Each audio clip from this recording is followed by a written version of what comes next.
mwebale kutulaba mwenna awamu n'okutugoberera Kakosfax 256 ekyo kyemukola kya kabi. Higher Level 21 Travel Agency yetuteekamu ssente tewerabira trip eriyo mu December ng'ennaku z'omwezi 19 tugenda tulambule togaana kugenda n'omwagalwawo mutwale ebintu bibe ng'ate bikunyumira bunyumizi. Nange kennyini nja kugenda nkwaniriza nate nze Kakos the microphone soldier. Story gye tugenda okuba nga tutandika nayo omwana wattu ndina Roze modo nina kankunda bw'avuddeyo n'atulaga omwana wattu Daddy Andre.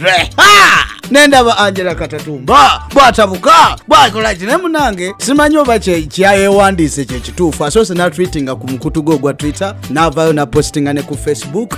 Mwana wattu munange ng'agamba nti mbaagaliza bufumbo bulungi naye simanyi oba kyekiri ku mutima. Naliko ne Angella Katatumba mu interview emu ne mubuze kyekyamwawula ne Daddy Andre. Bye yanziramu bye bino.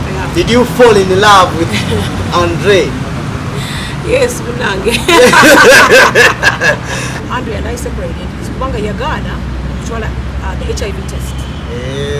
Vitu byokwekebeza omusaayi. Yeah, yagana. So or he wasn't ready. So I think we had started arguing about it. But it turned so kulwana. Arguing. Bino byaffe naawe. Kyogamba Andre talina kye yakwatako n'ekyo. No. Nothing. Sure. Yeah, nothing. For all that time. I'm 100% sure. Otherwise, Kati I would have such a statement. Wamugamba, if you want so, then come for a test. Exactly. Wali muyambye. Ate, Sandy. Wali muyambye wakirina akozesa protection. No. Protection breaks. Wali wabasajja bajayo kondomu bajijako. My dear, these things are not for. Kati ekitegeeza ye Yesu. You have to be very careful. Naye nga gwe bw'omulabye olowooza ddala kyekyali ekituufu oba Daddy Andre yali amusaba mwana ng'ate Angella Katatumba agamba kano akadde si kaayagaliramu okuzaala kubanga namubuuzaako nti ddi lw'ozaala kweye nti nze saagala bya pressure. Olina omwana? No. Can you say bye ogenda kuzaala? It's in China time. They have time. Because you are early 30s.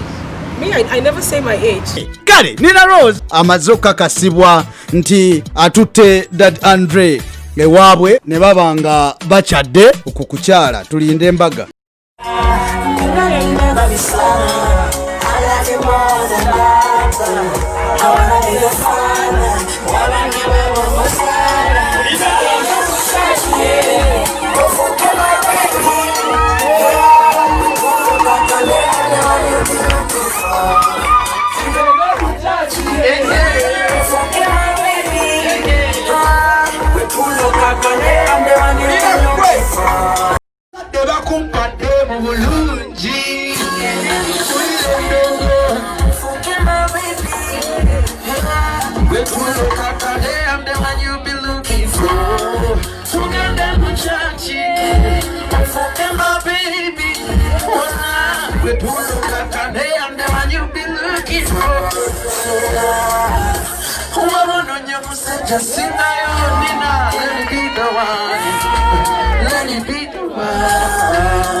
Naye nga nina Roze ono ebimukwatako ebitono. Nina Roze yasomerako St. Francis CU Primary School, Kakungulu Senior Secondary School, n'agenda ku Trinity College Emityana. Nina Roze ono modo naye ekyokubeera modo tekyamugaana kusoma. Yasoma Business Administration. Akubye ennyimba nnyingi ezimulese okubanga bannayuganda bamutegedde tumwagaliza bisima byerere. Ndowooza yono gwe yali ayimbira ekyoyoyo. Ndowooza ono yali ayimba nti gongareyanderere munda ddala. Kale bufumbo butukuvu mwana wattu ne Daddy Andre. Daddy Andre. Kama Katonda wange nze nkitadde tunaddingana olundi.